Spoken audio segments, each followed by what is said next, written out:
ver otra vez la luz.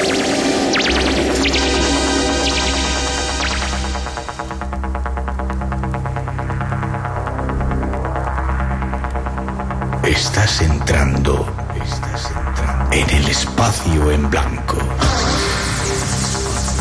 Una puerta a nuevas dimensiones de la existencia. Una nueva perspectiva sobre la realidad. Espacio en blanco.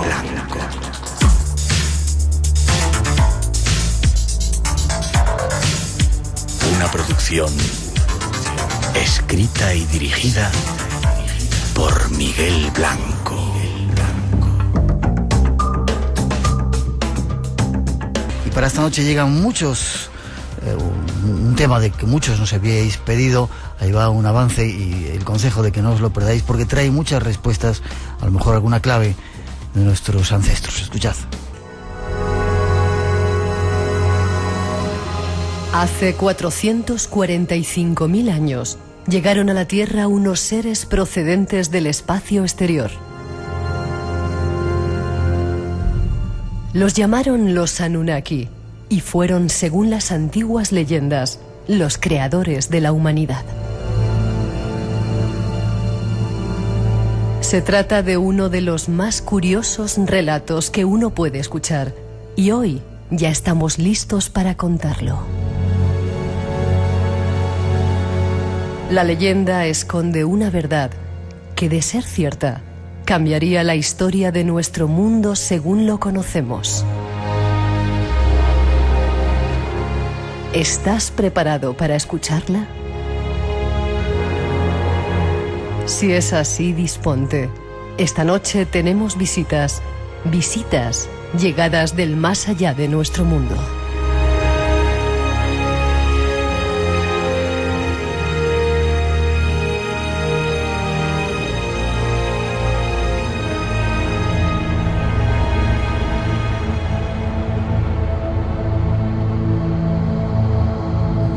Del más allá de nuestro mundo, y de nuestro compañero Juan Ignacio Cuesta, que está por ahí esperando y preparado también para uno de sus temas. Pero para recibir a nuestro primer invitado nos vamos hasta Barcelona. David Parcerisa. Buenas noches, David. Hola, buenas noches, Miguel. ¿Cómo estás? Pues aquí ya preparado. Un placer que estés con nosotros. ¿Eras oyente nuestro del programa? Por supuesto, desde que tenía 12 años. ¿Sí? Por supuesto.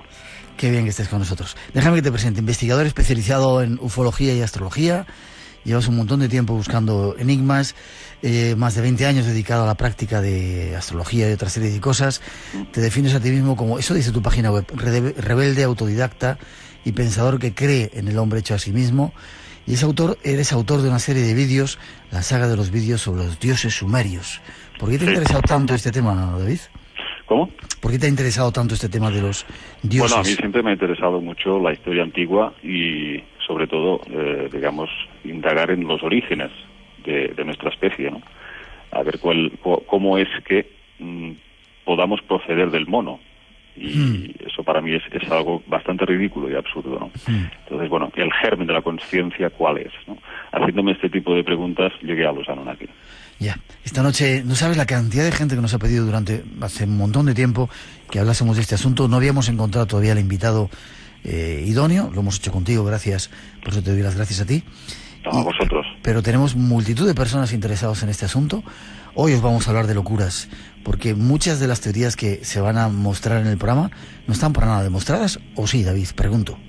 Yo creo que si contrastamos los datos que nos ofrecen las tablillas de arcilla, que la historia oficial nos dice que tiene entre 6.000 y 8.000 años de antigüedad, pero aparte de la interpretación de Sitchin, si contrastamos estas tablillas y todas las representaciones que se hacen de estos mismos dioses con el resto de culturas del mundo, llegamos a la conclusión de que efectivamente hoy en día se puede prácticamente demostrar que en el pasado estuvieron estas entidades y instauraron y civilizaron el resto de culturas del mundo. Ya, David, pero no me negarás, tenemos mucha gente escuchándonos de diferentes campos, hay muchos arqueólogos y hay muchos historiadores. Hoy nos van a poner a parir. Más a ti, bueno, a mí también. Para mí es todo un honor. ¿Que te pongan a parir?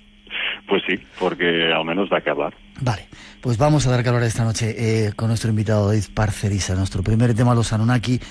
Ya veréis la cantidad de respuestas que podemos dar. Avisamos que estamos hablando, o vamos a hablar de locuras no aceptadas por la ciencia oficial, pero ya veréis cuántos datos. 900-137-137, nuestro teléfono. Tras esa introducción que ofrecen nuestros compañeros, nos vamos de viaje.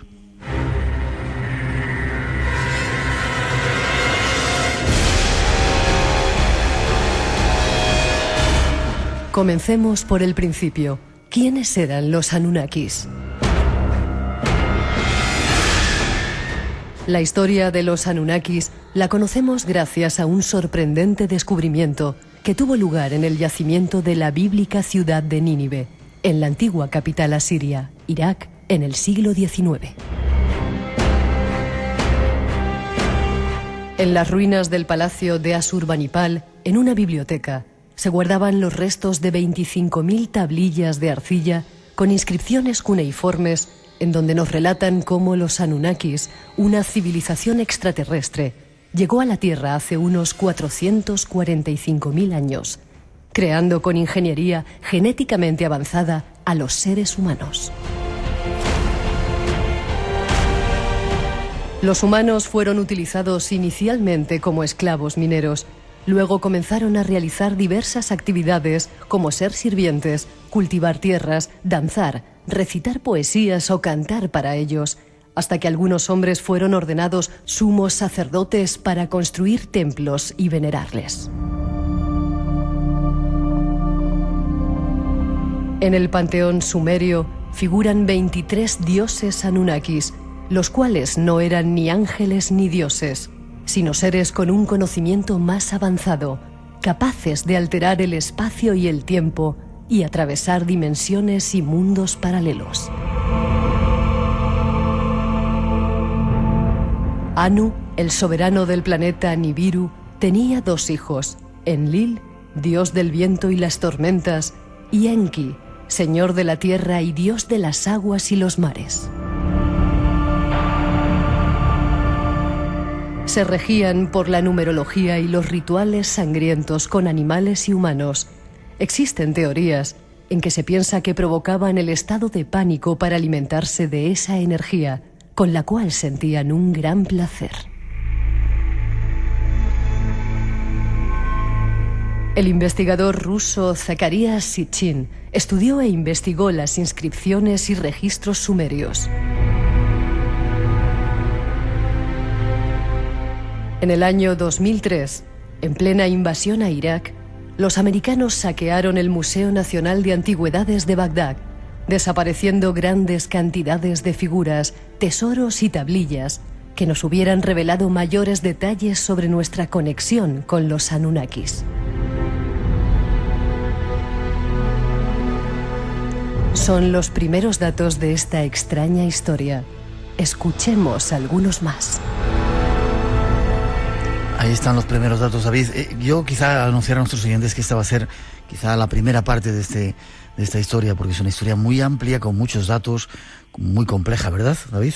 Sí, llevamos ya 20 capítulos y no sé si ya estamos en las 4 horas ya. En todo conjunto, ¿no? Luego invitaremos a nuestros oyentes a que vean esos vídeos si quieres. Vamos por el principio. ¿Quiénes eran los Anunnakis?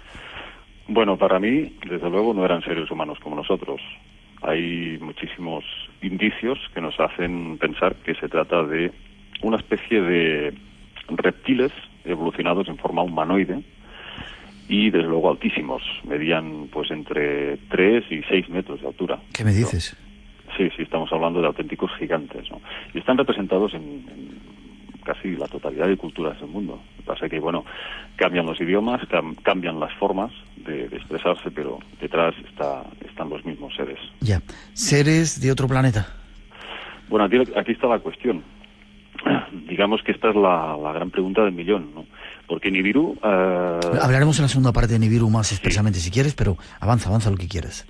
No, yo pienso que podría tratarse de quizás un agujero negro, un portal estelar hacia otros mundos, yo no he dicho nunca, no he asegurado nunca en los vídeos de que realmente se trate de un planeta. Yo no lo tengo muy claro. Vale, en la segunda parte hablaremos un poquito más. Pero entonces, ¿de dónde vienen estos seres? ¿Cómo llegaron a la Tierra? ¿Hace 445.000 años? 445.000 años en busca de oro. En busca de oro. ¿Eso dónde se dice? ¿En esas tablillas? Sí, Sitchin, claro, muchos lo atacan y dicen que su forma de interpretar estos textos antiguos es errónea, se le pueden tratar de muchísimas cosas, pero desde luego, insisto, si tú contrastas con el resto de textos, ahí coinciden muchísimas cosas, y entre ellas, realmente, estas entidades estuvieron incluso en la ciudad de Teotihuacán, en Bolivia. Entonces ahí hay pues restos de estas extracciones de oro. Estos seres les interesaba el oro, pero no para cosas decorativas, sino por su propia supervivencia, porque necesitaban urgentemente reparar la atmósfera dañada de su supuesto planeta Nibiru, que sufría una brecha, o lo más parecido para nosotros, o lo más familiar sería el agujero de ozono. ¿Y con el oro lo podían solucionar? Bueno, supuestamente ingeniaron un sistema muy ingenioso que pulverizaban el oro y lo suspendían en partículas en la estratosfera, creando así una especie de escudo protector. Eso es lo que defendía Sitchin y era su interpretación. Vale. Déjame que vayamos por partes. Tengo que ser un poco crítico porque si no nos van a dar mucha leña por muchos sitios. Lo que tú decías antes, quizá presentar a Zacarías Sitchin para quien no lo conoce. ¿Quién es este personaje? Bueno, es un economista ruso, de origen ruso, pero nacido en Palestina, y que tenía unos conocimientos, sobre todo lingüísticos, pues impresionantes. Era capaz de leer y entender el sumerio, el hitita, el acadio. Era un gran estudioso, por ejemplo, del libro de los jubileos. Era capaz de incluso traducir pues todas las inscripciones egipcias, los jeroglíficos. Era un genio de las traducciones de lenguas muertas, sobre todo del Antiguo Oriente. Ya. Y él llega a ese museo y se encuentra con esas tablillas, que es un poco el origen de toda esta información de los Anunnakis. Sí, él llevaba, antes de escribir su libro, editado en 1976, El 12º planeta, yo creo que más o menos se viene a decir que son unos 30 años, o casi 30 años de estudio previo a todo esto. Entonces, bueno, ya digo, él tiene muchísimos detractores, pero pienso que si hacemos un análisis en conjunto, tiene muchísimo sentido todo lo que él dice y da respuesta a muchas lagunas científicas y astronómicas y espirituales también, para entender el punto en el que estamos hoy en día, el mundo, la sociedad, a nivel económico, a nivel político. Es muy importante informarse un poco sobre estos datos antiguos, porque realmente estos dioses son de alguna forma los responsables de que el mundo hoy en día esté como está. Vamos a tratar de situarlo, si te parece, desde el principio, ¿no? Esa información sale de esas 25.000 tablillas de arcilla que se encontraron en Nínive, en el Palacio de Asurbanipal. ¿Está bien ese dato? Sí, señor. Vale. En la capital asiria de Nínive, sí. Vale. ¿Y luego esas tablillas dónde van? ¿Al museo de...? Bueno, sí, se reparten en varios museos del mundo. Sí. Creo que es en Londres, no sé ahora exactamente todos los museos donde estarán diseminadas, pero desde luego sí parece que estaba... los datos que yo he encontrado están entre 22 y 25.000 tablillas, pero bueno, tampoco viene de unas cuantas miles. Ya.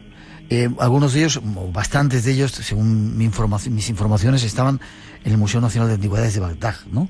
Sí, ahí en el 2003 volaron la entrada, el ejército norteamericano, y sustrajeron, no sé si el 80% de los 170.000 objetos que albergaba en su interior, entre ellos tablillas, tesoros, que desde luego nos hubiera dado muchísimas más pistas a los que están investigando. Yeah. Quizá lo hicieron para hacer desaparecer esas pruebas que había en esas supuestas, en esas tablillas, esas supuestas pruebas que había. Bueno, para mí está claro que sí. Y sobre todo está claro que no interesa que estas entidades, se descubra que estas entidades no son humanas, porque esto echaría por tierra no solo las religiones, sino prácticamente todos los esquemas y todos los dogmas que se han establecido.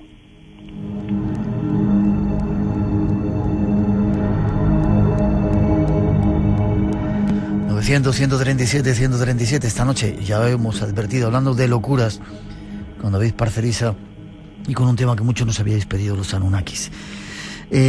¿Cómo eran esos Anunnakis? Decías que medían de 3 a 6 metros con forma de reptiles. Sí, en la antigua Babilonia, por ejemplo, a los Anunnakis los llamaban Sir. S-I-R, que significa dragón o gran serpiente. Sí. Y luego además está el tema de que mucha gente dice, no, eran humanos. Yo creo que uno de los errores más grandes que cometió Sitchin, y es, ya digo, de los pocos, es que los humanizó. O sea, se enamoró románticamente de estas entidades. A través de estas traducciones es inevitable identificarse emocionalmente, ¿no? Entonces yo creo que los humanizó. Sin embargo, claro, mucha gente dice, sí, son humanos simplemente porque están reflejados en forma humana en sus representaciones. Lo que pasa que hay que siempre matizar que los Anunnaki prohibieron a los artistas sumerios que lo representaran en su forma real. ¿Sí? Por supuesto. Aquí está el derecho a sospechar seriamente de que realmente no presentaban forma humana. Ya, volvemos a matizar que gran parte de la información que tenemos de los Anunnaki sale de esas tablillas, hechas por traducciones básicamente de Zacarías Sitchin y otros. Ha habido otros estudiosos, ¿no?, que han ido detrás de este asunto. Sí, lo que pasa que a cada uno hace una interpretación diferente y hay muchos matices que cambian, ¿no? Por ejemplo, pues luego si acaso hablaremos del tema de Nibiru. Aquí sí hay un auténtico ejército de astrofísicos que dan versiones bastante diferentes, ¿no? Vale, llegan a la Tierra, tienen forma reptiliana, miden más de 3 metros. ¿Dónde se asientan por primera vez? ¿Cómo? ¿Dónde se asientan por primera vez en la Tierra cuando llegan? Pues muy cerca de las aguas del Golfo Pérsico. Y lo hacen para extraer el oro bordeando la costa, por debajo del mar, en una modalidad de minería acuática.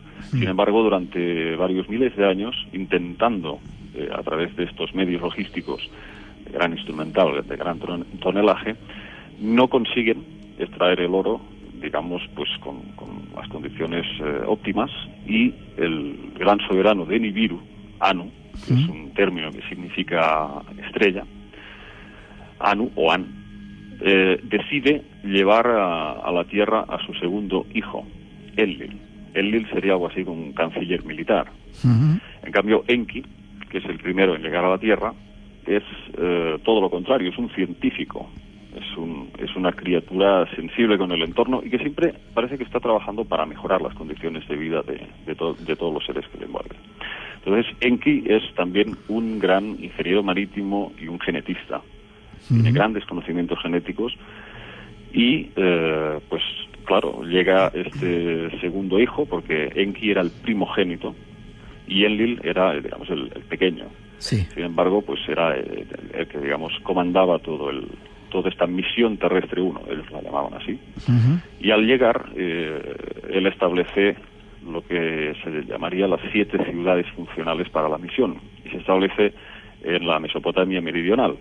¿Establecen 7 ciudades en un principio? Sí, aunque la primera de ellas, esta sin contar la primera de ellas que construyó Enki, que era Eridu, que significa hogar construido en la lejanía.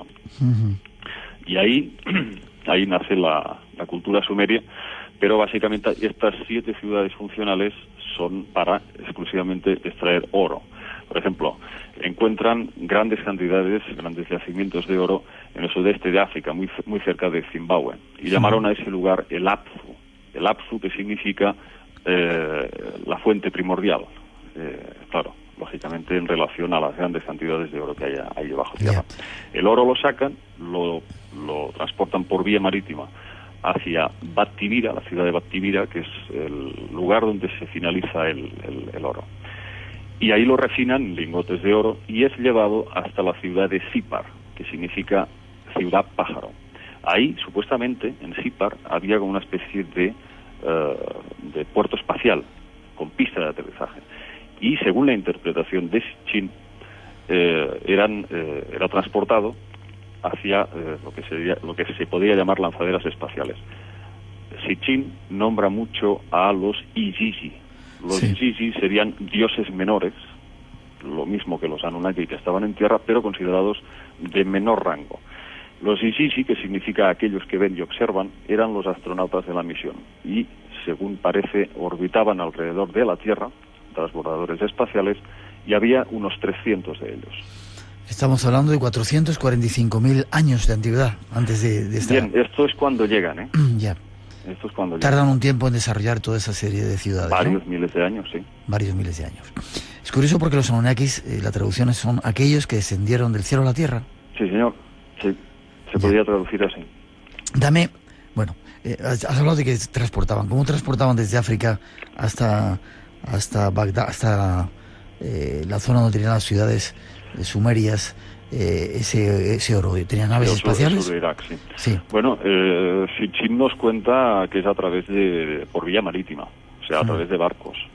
Sin embargo, eso yo creo que es un poco contradictorio, porque estamos hablando de unas tecnologías muy avanzadas, de naves, o sea, de una logística muy grande. Ya. Es posible que por mano de obra algunos humanos utilizaran algunos barcos. Ya.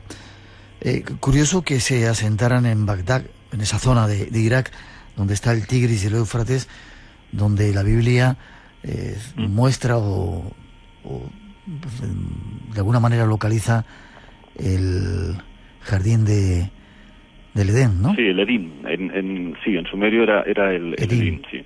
Uh-huh. Ahí es donde viene el mito de Adán y Eva, que sería, bueno, tendríamos que explicar un poquito antes de llegar ahí, ¿no? Lo explicamos después, si te parece, ¿vale? Ok. Te pido alguna prueba de que en el mundo haya más referencias a estos seres gigantescos con forma de serpiente o de ese tipo extraño en otras partes del mundo. Dime algún dato más. Bueno, mira, los dioses dragón, por ejemplo, del Japón, los aborígenes de Australia hablan de la diosa madre arcoíris, la diosa serpiente. En todas partes encuentras referencias hasta los mayas, Quetzalcóatl, la serpiente emplumada. En Centroamérica, los indios hablan de los hermanos serpiente. En todas partes hay, digamos, un prototipo reptiliano y llega a ser incluso cansino, o sea, es que se repite una y otra vez. Y siempre es lo mismo, dioses serpiente llegados a las estrellas que crean al ser humano. 2:30, 1:30 en las Islas Canarias. Esos son los primeros datos. Hay más todavía que queremos ofreceros.